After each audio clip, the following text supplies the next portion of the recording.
fondatrice de Tutti Tutti Sénégal. J'ai suivi une formation de Master 2 donc en Management International des PME et des territoires que j'ai obtenu à Montpellier. Avant de rentrer au Sénégal, j'ai travaillé dans différents programmes de développement, notamment sur les questions entrepreneuriales, d'appui au secteur privé, de promotion d'incubateurs universitaires. Et en 2018, j'ai créé l'entreprise qui s'appelle Tutti Tutti, qui s'active dans la fabrication et la commercialisation de compotes et desserts pour enfants et adultes. Tout est parti d'une expérience personnelle. En l'occurrence, quand j'ai eu ma fille et qu'elle a commencé sa diversification alimentaire, j'étais toujours confrontée, comme beaucoup de mamans, à la question de l'alimentation. Donc quand j'achetais des desserts, des compotes, des purées de légumes et autres dans les supermarchés, ces produits étaient quasiment tous importés. Et moi, ça m'a interpellée. Je me suis dit, connaissant tout le potentiel que nous avons en termes de fruits, en termes de légumes au Sénégal, et d'ailleurs la majeure partie de ces fruits au long de l'année pourrissent à bord de route, je me suis dit pourquoi on ne pourrait pas justement développer des gammes comme ça, donc des desserts, des compotes, des purées qui intégreraient d'une manière ou d'une autre ces fruits et ces légumes qui nous sont propres. Et c'est comme ça que Tutti Tutti a été créé.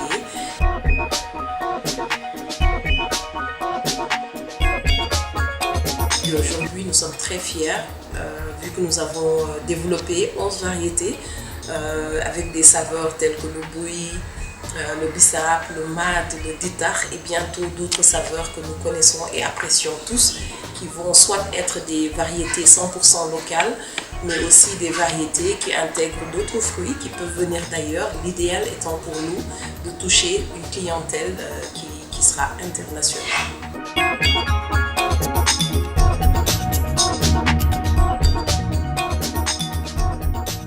La principale préoccupation en général pour les parents quand il s'agit d'acheter des produits, aussi bien pour leurs enfants mais aussi pour eux-mêmes, c'est la question de la sécurité.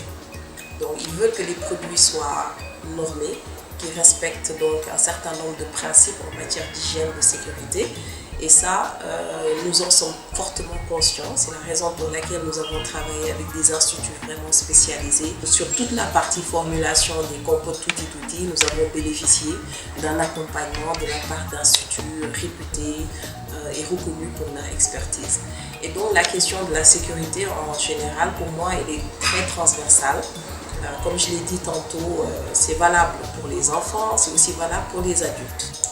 D'autre part, je pense qu'il est important aussi pour les parents de leur montrer que nos produits peuvent être non seulement aussi bons, voire même meilleurs que d'autres produits qui sont importés, mais il est important de leur donner aussi la possibilité de pouvoir les acheter facilement, donc qu'ils soient accessibles non seulement en termes de prix, mais aussi par rapport à toute la question logistique, parce qu'aujourd'hui, vous savez que beaucoup de personnes peinent en fait à accéder à de grands réseaux, par exemple, de distribution.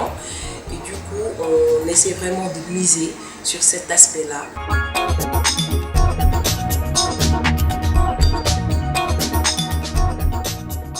Toutes les entreprises africaines qui évoluent dans le domaine de la transformation agroalimentaire sont confrontées d'une manière ou d'une autre à une compétition et une concurrence étrangère, et parfois par de grands groupes qui ont des moyens que les petites startups n'ont pas. Et donc il est important pour ces dernières de savoir travailler ensemble, dans un sens qui va leur permettre d'être à la fois beaucoup plus productifs, mais aussi de bénéficier d'une certaine économie d'échelle par rapport à certains aspects qui parfois plombent le business des startups. Si je prends l'exemple pour nous qui sommes dans le domaine de la transformation agroalimentaire par exemple, la question de l'approvisionnement parfois il est stratégique. Et souvent on ne collabore pas assez dessus. Et ça c'est non seulement par rapport à l'approvisionnement, mais c'est aussi sur les questions de transport. Donc pour moi cette idée à chaque fois de dire pour aller vite, c'est vrai, il faut aller seul peut-être, mais pour aller loin, il faut y aller ensemble.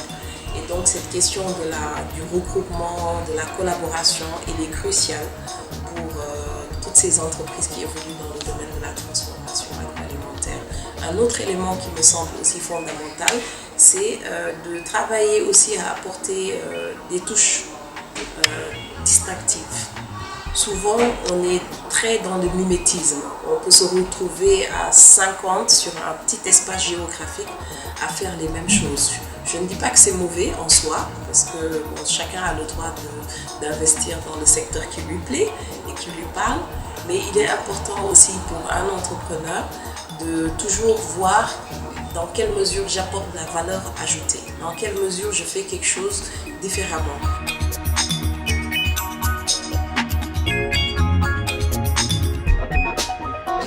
En fait, ne sont pas spécifiquement destinés aux enfants.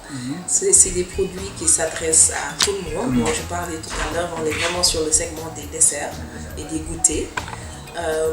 Et en termes de difficultés par rapport à la transformation agroalimentaire, je peux citer de manière très simpliste la question des emballages au Sénégal. Je pense que moi, je suis toujours étonnée en fait de voir certaines entreprises qui sont là depuis des dizaines et des dizaines d'années et qui quasiment n'ont jamais changé d'emballage. Donc, c'est des emballages qui ne sont pas très attractifs parfois. Et donc, c'est un défi. C'est un défi pour nous. Je ne dis pas qu'il faut créer des usines de verre au Sénégal. Je sais que c'est un secteur qui coûte excessivement cher. C'est des investissements très lourds. Mais il y a quand même des marges et des progrès à faire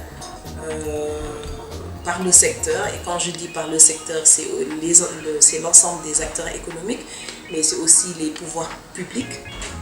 Donc, ils doivent travailler ensemble, en synergie, pour vraiment trouver des réponses appropriées à cette question-là. D'autre part, je pense qu'il est aussi souvent difficile pour les startups de trouver en fait des ressources humaines qui soient suffisamment qualifiées et qui leur apportent vraiment la touche qui va faire la différence.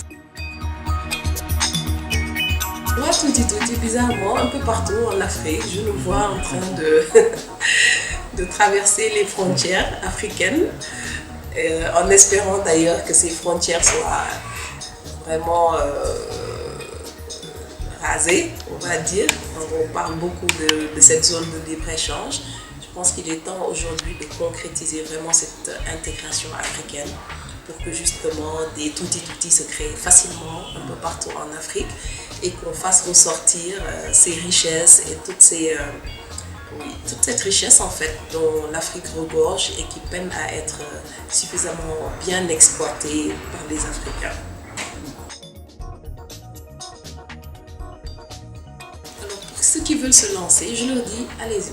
Tout simplement, il n'y a pas forcément un conseil approprié pour tous parce que chaque individu est différent, les motivations sont aussi différentes et les réalités aussi sont très différentes. Donc il n'y a pas un conseil qui s'appliquerait à tous. Par contre, ce que je sais, c'est que quand on y va avec de la motivation, quand on y va en y croyant fortement, les difficultés deviennent très aplanies. Donc je dirais, surtout aux jeunes d'ailleurs, ceux qui veulent vraiment créer des choses, développer, prendre des initiatives, qu'ils le fassent. Et ne pas considérer les difficultés ou les échecs comme tels, parce que souvent c'est des moyens aussi d'apprentissage.